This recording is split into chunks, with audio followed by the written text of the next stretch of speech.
જય શ્રી કૃષ્ણ બાળકો. કેમ છો બધા? મજામાં તો છો ને? હું પણ મજામાં છું. તો ચાલો આજે આપણે એક સરસ મજાની વાર્તા સાંભળીએ. બાળકો, વાર્તાનું નામ છે બળદની ઉદારતા. તમે ઓળખો છો ને બળદ એટલે કોણ? ગાયનું બચ્ચું, એ વાછરડું.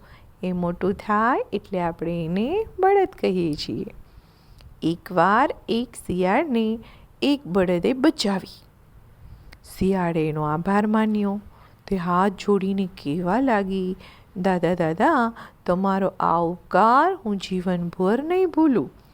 આજથી હું તમારી સાથે રહીશ અને તમારું બધું જ કામ કરીશ. થોડાક દિવસ સુધી તો બધું ઠીક ઠાક ચાલ્યું, પણ થોડાક દિવસોમાં તો શિયાળ અકળાઈ ગયું. બળદનું નાનું સરખું કામ કરતાં એને ખરાબ લાગતું. વાત વાતમાં તો એ ખીજાઈ જતી હતી. એક વખતની વાત છે, રાત્રે બંને ચણાના ખેતરમાં ગયા. પાકથી ભરપૂર ખેતર હિલોડા લેતું હતું. બંને જણા ત્યાં જઈ ચણા ખાવા લાગ્યા. શિયાળનું પેટ તો નાનું હતું, એ તો થોડી વારમાં ભરાઈ ગયું. શિયાળની તો ફાંદલી આટલી મોટી થઈ ગઈ, પણ બળદ તો ખાતો હતો. થોડી વાર સુધી તો શિયાળ બેસી રહ્યું, પછી બોલ્યું, અરે દાદા, કેટલી બધી વાર થઈ ગઈ, જલ્દી ચાલો ને, કેટલું ખાવું છે હવે તમારે? ત્યારે બળદે કહ્યું કે હજુ તો પેટ ભરાયું નથી. આજે ભૂખ્યો રાખવો છે તારે મને? મને તો અહીં મચ્છર કરડે છે, અને વળી બીજી વાત તો એ છે કે ક્યાં ખેતરનો માલિક આવી જશે તો? શિયાળ તો બળદને કહેવા લાગ્યું. બળદે કહ્યું, તું એવું કર, તું બહાર બેસી અને જોતી રહે. જેવો ખેતરનો માલિક દેખાય તું મને ધીરેથી કહી દેજે. શિયાળને મનમાં ને મનમાં બહુ ગુસ્સો આવ્યો. બળબડવા લાગી, એનું તો પેટ છે કે ખાણ? એમ તો છે, ખાઈ પીને ચાલતા થાય. દરરોજ મને 2 કલાક ખાલી બેસાડે છે. કોઈક દિવસ એને લીધે મને પણ માર મળશે. ત્યારે બળદે કહ્યું, બેટા, આજ તને પાઠ ન ભણાવું તો મારું નામ શિયાળ નહીં. શિયાળે તો બળદને કહી દીધું. બળદ તો ખાતા ખાતા પૂછી પણ લેતો ક્યારેક ક્યારેક કે ભાઈ કોઈ આવતું તો નથી ને? શિયાળ કે નાના દાદા, તમે પેટ ભરીને ખાઓ, આજે તો કોઈ આવે એવું લાગતું નથી.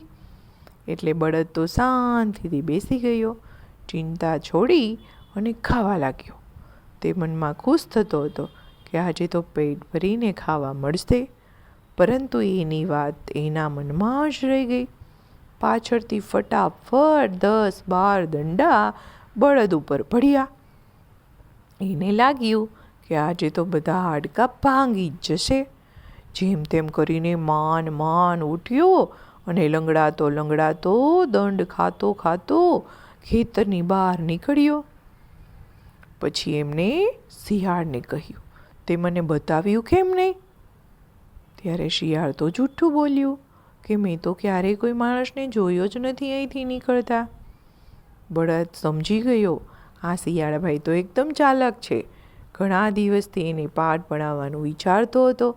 આજે તે ગુસ્સાથી દાંત કચકચાવા લાગ્યો. મનમાં ને મનમાં બોલ્યો કે તારી અક્કલ ઠેકાણે ન લાવું તો મારું નામ હીરો બળદ નહીં. 6 દિવસ વીતી ગયા.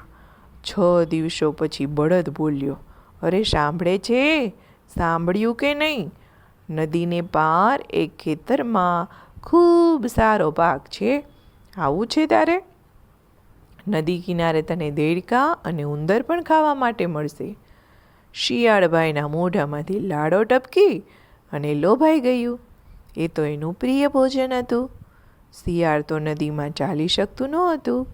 બળદ એને પોતાની પીઠ ઉપર બેસાડી અને સામે પાર સુધી લઈ ગયો. ત્યાં એણે પેટ ભરીને ખાધું. શિયાળે નદી કિનારેથી એટલા બધા દેડકા ખાધા, એનાથી ઊભું પણ થવાતું નહોતું. જેમ તેમ કરી બળદની પીઠ ઉપર બેસી ગયું. બરાબર નદી વચ્ચે આવતા જ બળદે શિયાળને માર્યો ધક્કો. તે ચીસ પાડતા બોલી, આ શું કર્યું દાદા? દાદાએ કહ્યું, અરે મેં તો ઓડકાર ખાધો હતો. બળદ તો અજાણ્યો બનીને બોલ્યો, હકીકતમાં તો વાત એમ હતી કે બળદ શિયાળને પાઠ ભણાવવા માંગતો હતો, એટલે જાણી જોઈને એને પાડ્યો હતો. શિયાળ સમજી ગયું કે બળદો જાણી જોઈને આવું કર્યું લાગે છે. તે પાણીમાં ડૂબવાની તૈયારીમાં હતી ત્યાં ચીસ પાડીને બોલવા લાગી, દાદા, અરે ઓ હીરા દાદા, બચાવો બચાવો. બળદ એને મારવા નહોતો માગતો, બસ થોડુંક શીખવવા માગતો હતો.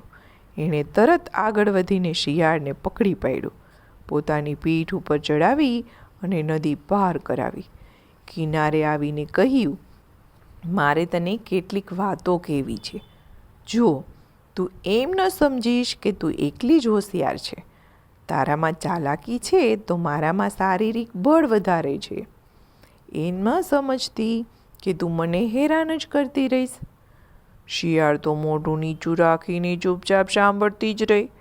બળદે આગળ પણ કહ્યું એને, સાંભળ, તું મારી સાથે રહેવા ન માગતી હોય તો અત્યારથી જ તારા રસ્તે ચાલી જા. મારી સાથે રહેવું હોય તો વફાદારીથી રહેવું પડશે. મિત્રતામાં એકબીજા સાથે છળ કપટ કરવું એ તો ખરાબ કામ કહેવાય. જ્યાં સુધી મન સાફ છે ને ત્યાં સુધી મિત્રતા છે, ત્યાં સુધી જ મિત્રતા ટકે છે.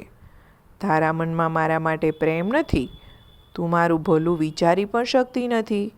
તારી ઈચ્છા હોય કે તને સારો મિત્ર બનવું છે તો તું મારી સાથે રહેજે. શિયાળ પોતાની બધી ભૂલો સમજી ગયું. એણે બળદ સાથે જે ખરાબ વ્યવહાર કર્યો હતો તે સાંભળી અને એને તો ખૂબ દુઃખ થયું. આજની ઘટના છોડી અને બળદે હંમેશા એને માફી જ આપી હતી. એનું ભલું જ કર્યું હતું.